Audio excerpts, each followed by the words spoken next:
Avi's mommy, and I'm here with a little life update. We've just come off of a week, a sad week. We had to bury my husband's uncle. So our uncle, he passed away recently, and I've been studying and I've been trying to find more information out, just to educate myself, but also to help educate you guys about autism and ASD and the history and the symptoms and everything else, right? So I found this article while I was studying, and it's 5 things that come with autism that you may not realize. And it's really interesting because, well, not all of them apply to Tommy.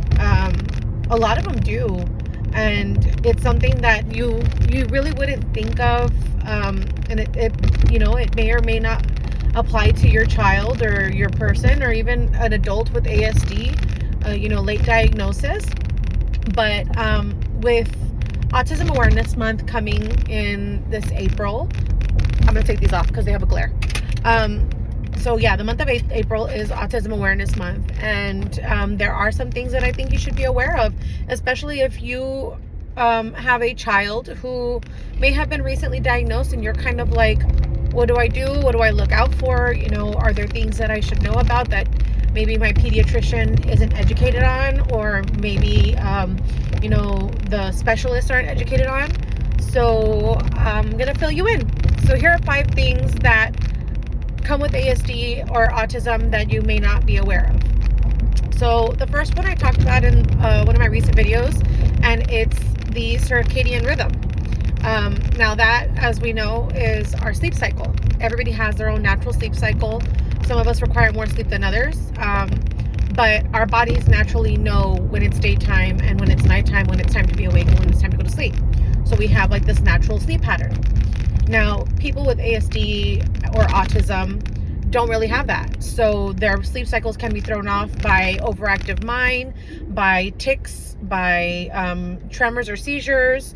A variety of things can cause your circadian rhythm to reset and not follow a specific pattern.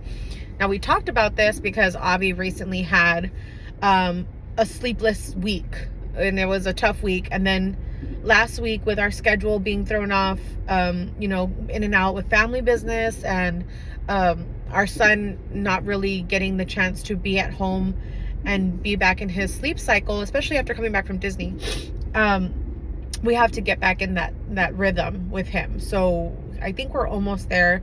We know that naps aren't for him anymore, so we have to avoid napping.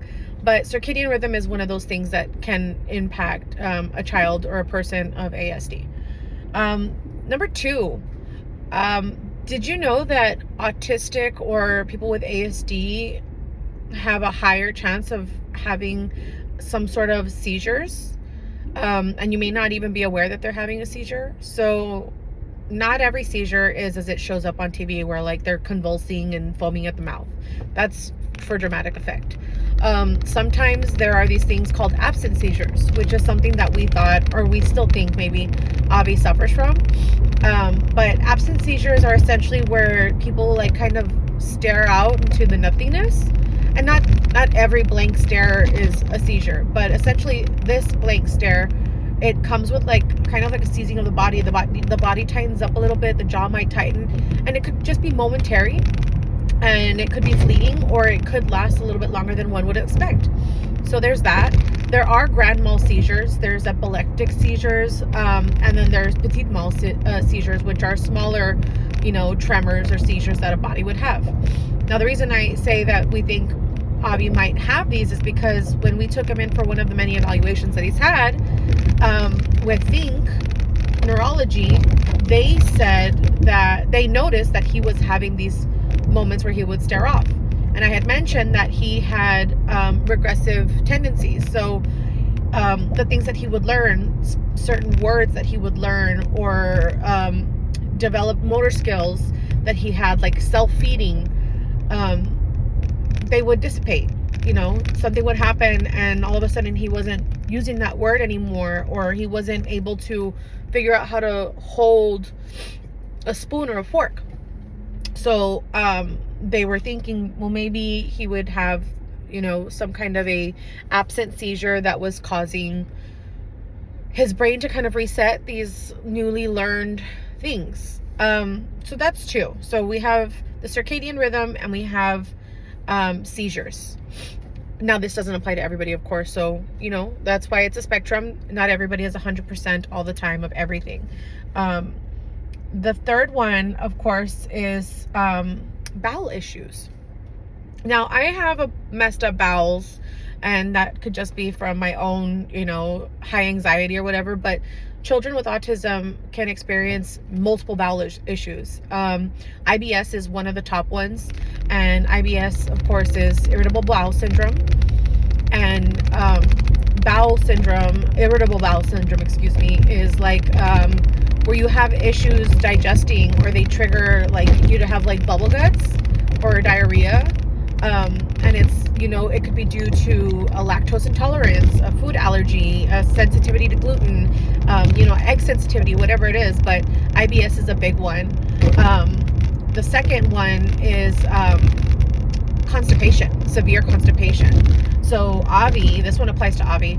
Avi actually, for the longest time, when we were trying to figure out, his likes and dislikes of food, and as his diet has evolved, his constipation has kind of dissipated, but he would poop like solid rock hard little pebbles.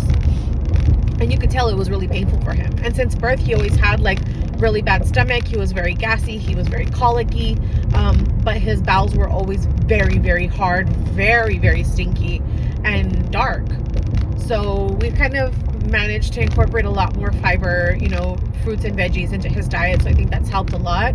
But IBS and like severe constipation, those are things that go hand in hand with people with ASD. That's 3, right? So number 4 would be sensory issues, which is something that we already know. And the sensory issues, of course, it's, feel, sight, hearing, taste, or texture. So all these things, of course, some are more significant than others, but, these things can impact a person, whether you notice it or not. Now, for the texture, it could be that they enjoy the texture, or the texture like alarms them. And this also comes with mouthing. Children with autism or ASD, or adults with ASD, they have an issue with mouthing. They like to put things in their mouth just to get the feel of it, whether it be like stones or ice is a big one for Avi. Anything, just really anything at all. Now, this also goes hand in hand with pica or pica. I don't know how to say it correctly, but Pica. Pica is the it's the eating of non-edible things, essentially. So people like that you see on like My Strange Habit or whatever, that's pica. So they eat like mattress fibers, or grass, or like laundry detergent, or whatever it is. That's extreme. But so Tommy does this, and it's not just like the weird kid on the playground, eating glue or sand from the sandbox. That is obviously also pica or pica, but they might grow out of it. People with ASD continuously have this. It's like an oral fixation. Like they have to eat like just this constant thing. You see a woman who has a mineral defect when she's pregnant. Let's say she has a calcium deficiency, and they're going to tell her, eat chalk. Eat chalk. Eating chalk is pica, because you're relying on something that's supposed to be non-edible to eat to satisfy this craving. So with pica, if your child is eating non-edible things, that's something that you should definitely address with your pediatrician. Now, of course, I'm not a specialist. I'm not a therapist. I'm not a pediatrician. I'm a mom, and I'm a mom with a child with ASD. And I'm learning all these things as Avi's getting older, and as they come, as he does something new and different, I learn. So those 5 things, we said it was the sleep cycle, the bowels, the pica, the sensories, and that one. You said it for me. All these things kind of go hand in hand. Oh, the seizures. Sorry, thank you. These kind of things, they're hit or miss. And there's a lot more things that come full circle with people with ASD. The developed or lack of developing motor skills is one of them. The language barriers is another. Some of us are nonverbal, some of them are completely able to hold, great communication. It's not a superpower thing whether or not they can do things that are non-natural to people who are not neurodivergent. So like the kid who has the calligraphy skills, and he's like 3 years old, or the kid who is like super absorbed into science. Everybody has these skills. It's just that our brains, or people who have ASD, their brains hyper focus on one thing and they're able to develop that skill to a whole nother level. It's funny because I was talking to his therapist today and we were talking about how he's memorized routes, or routes, wherever you're from. But he knows what direction we're going in when we're driving. So if he's familiar with a certain path that we take to get to, let's say from where we're at to Sugarland, and driving down that route, we pass by our auntie's house. He likes going to the auntie's house. If we don't stop at the auntie's house, he's going to have a meltdown. If we're driving up a specific road and there's an HEB that he knows is there that I grocery shop at, and we drive by that HEB, he's going to have a meltdown. If I'm driving home from school, where I'm at right now, picking him up, if I were to take an alternative route to get home, he would have a meltdown because he thinks in his mind this isn't right. But he's only 3 and he can already anticipate where we're going by the streets that we're taking. He doesn't know how to read street signs, not that I know of, but he's managed to figure out paths and like visually see, I guess, where we're going based off of the turns that we're making. It's incredible. But autism is such a broad thing, and there are so many things that impact it. So if you're a parent or a person with autism or ASD and you figure like, hey, you know what?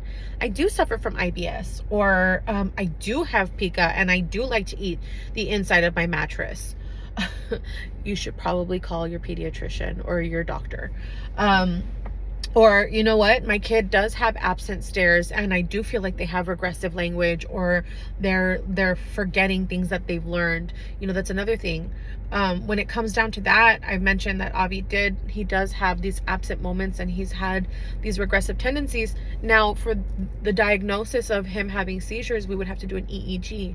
Now, the EEG, according to the neurologist, she said that it would be like minimum, like starting at 60 hours of EEG, and they would have to put the electrodes on the head to study the brain. And so it'd have to be overnight. And my kid's he's not gonna sit there with things on his head because his head is super sensitive. But it's a lot. Like, that's a lot. So maybe when he's a little bit older and more conscious and less finicky, I guess you would say, or less sensitive to things on his head or around him, that he's not going to sit there and pull all of these leads off. That's something that we can discuss down the line. Now, do I feel like he's still regressive as he's getting older? I can't say. I can say, yeah, he does still stare off into outer space and he has these moments of like lapse, but I don't feel like it's impacting him and his motor skills as much. In fact, right now he's doing so well that he's actually developing more vocabulary. He's really, really practicing on his vocabulary. He's practicing on developing his motor skills to point and make eye contact and do all these great things. And as I mentioned, autism it's not something that's curable. It's something that you work really, really hard at, and you develop it so that you can adapt to social settings, to eating, adapt to language, adapt to making eye contact and doing these small things that normally we wouldn't you and I wouldn't normally think of, but for a person with ASD or a child with autism, they have to really, really like focus on it. Like if you've seen the series Ghosts, where they're like, it takes them like an hour in their time to move a glass like 3 seconds, like push it over like 3 seconds, like honing in on that skill just to do it for like half a second. That I feel is what it is for Avi to like have to sit there and be like sounding out a word in his head, mouthing it along with you, and then finally saying cookie, like just that hour-long lesson for that half a second of verbal, development that gets him a reward and an applause at the end of the day. It's a lot, but autism is not a curable thing, and it is adaptability and learning and overcoming a lot of things that non-neurodivergent people don't even have to think twice about. Now, with April starting this weekend and it being Autism Awareness Month, I want you guys to think about what's going on in your area that you can contribute to. There's a lot of events happening here in the Houston area for ASD awareness. This Saturday, I think they're having a Live Aid tribute for adult autism awareness, and they're gonna have some booths and stuff set up. So I'm thinking, if we don't have any other plans, my husband and I could probably go to that, because it's at a bar. Can't take Avi. But there's usually like a walk for autism awareness and some fundraisers going on and stuff. Do research though. Research and figure out which of these charities that you can donate to that are going to benefit the ASD community, because there are some out there like Autism Speaks that don't give back. They give less than 1% back to the community. And autism is a fairly new thing, and Medicaid is barely picking up on providing financial aid to services like therapy, ABA, and all that stuff for children who need it. And it's really, really hard for families. It's really hard for families to find that support without having to pay out of pocket. And beginning for therapy rates are, for a single therapist, it's, from what I understand, about $100 an hour. So a lot of these charities, they give money and grants back to families who have a child with ASD or an adult with ASD to help pay for these therapies and these services. Not every charity is going to donate back the same. It's not going to give back to the community the same. So before you donate, make sure that you do your research and you find the right service that you can contribute to, because you never know. They could go to a family who has multiple children with ASD, that they're paying for multiple therapies. And when I mean like multiple, we're talking about not only ABA, but OT, PT, speech therapy. It gets expensive and it gets pricey, and not every child can benefit the same way without private insurance. So give back. April's starting. Every month is something special, but you never know how many children you can help by just finding the right charity to donate to. But don't do Autism Speaks. Do your research and find out what I found out about Autism Speaks and why you shouldn't donate to them. You want to make sure that if you're giving to the right people that are going to do right things with your money. But that's all I have. I wish you guys a happy week, and hopefully good weather. I know it's still cold in some places. Here the weather's really iffy. It's hit or miss. But I hope you have a good spring. I'll talk to you guys soon. We'll see when I have another moment for an update. Bye.